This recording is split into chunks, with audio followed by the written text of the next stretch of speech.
Fucking hell.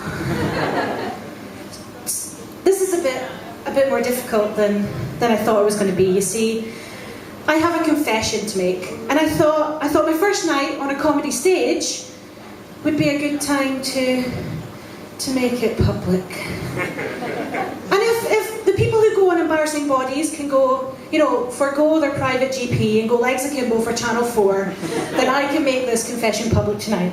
And don't worry, it's nothing to do with my genitals. So here we go.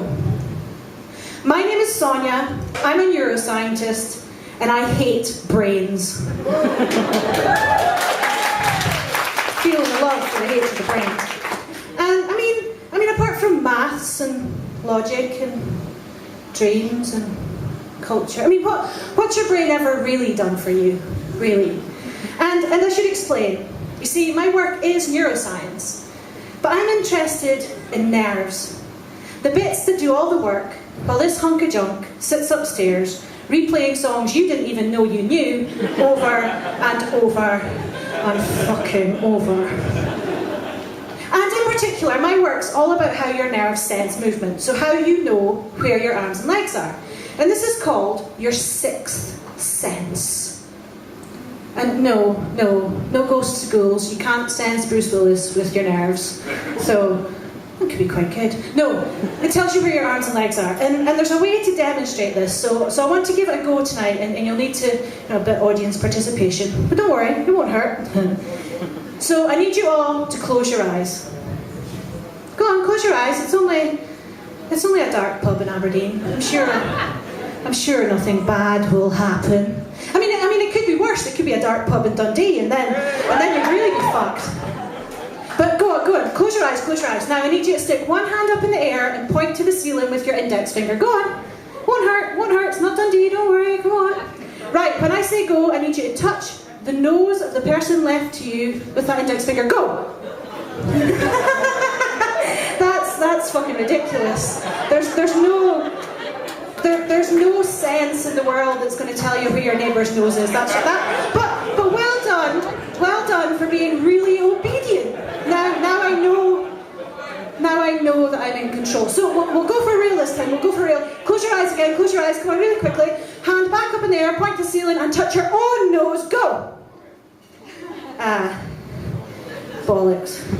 See, what I should have thought about before I did this here was that alcohol can affect your sixth sense.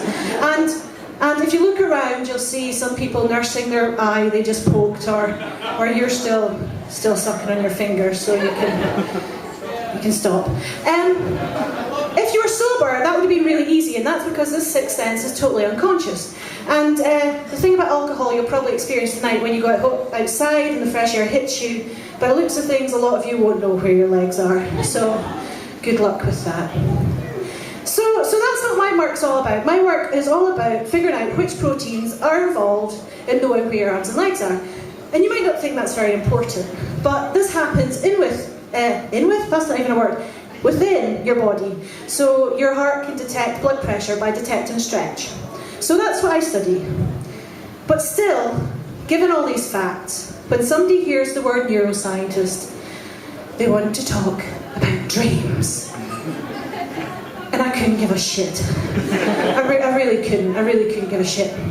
And this hatred of brains and this obsession that other neuroscientists have with brains, Nikki, it follows me to places like conferences. So quite a few of you will be PhD students, and you'll have experienced this. So the idea is, you put together a summary of your work on an A0 bit of paper. For a PhD student, that's 3 years of your life on a bit of paper. So you spend weeks meticulously getting the colour of the graphs right, getting the margins just millimetre perfect. The content, not so important. So you send it off to the printer, and they fuck it up. So you get it back, and you fix it, and they send it back, and you get it, and you have this marvellous, majestic work of art.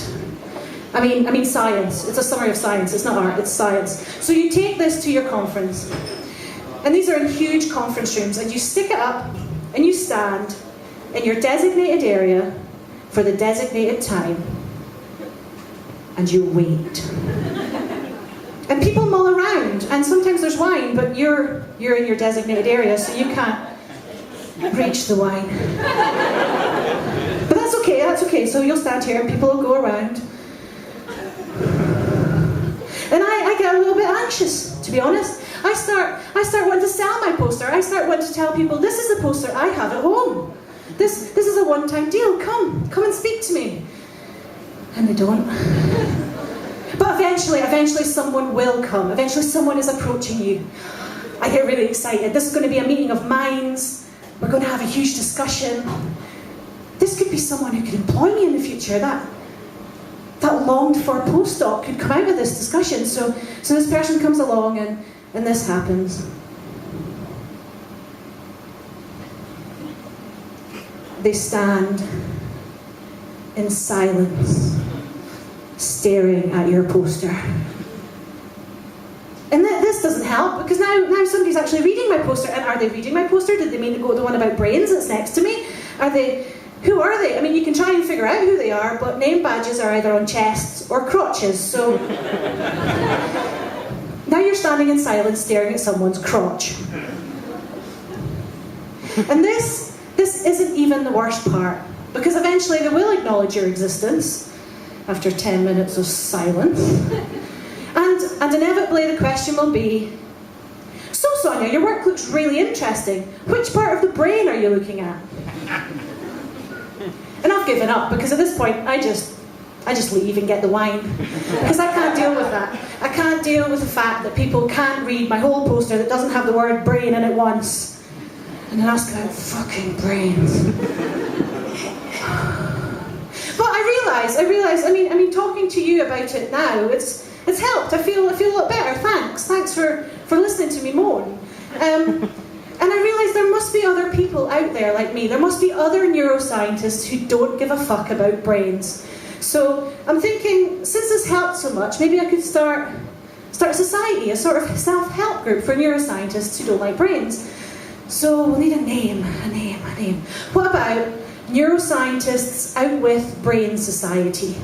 That sounds good, doesn't it? It sounds official. It sounds like it would have a good Twitter name. And we could use the acronym, so that would make us Neuroscientists Out With Brain Society. Well, that would make me a knob. But I've thought of it now, so we're stuck with it. So if you're a knob, like me, and you're interested in neuroscientists without brains, then come and speak to me at the bar after. Thank you.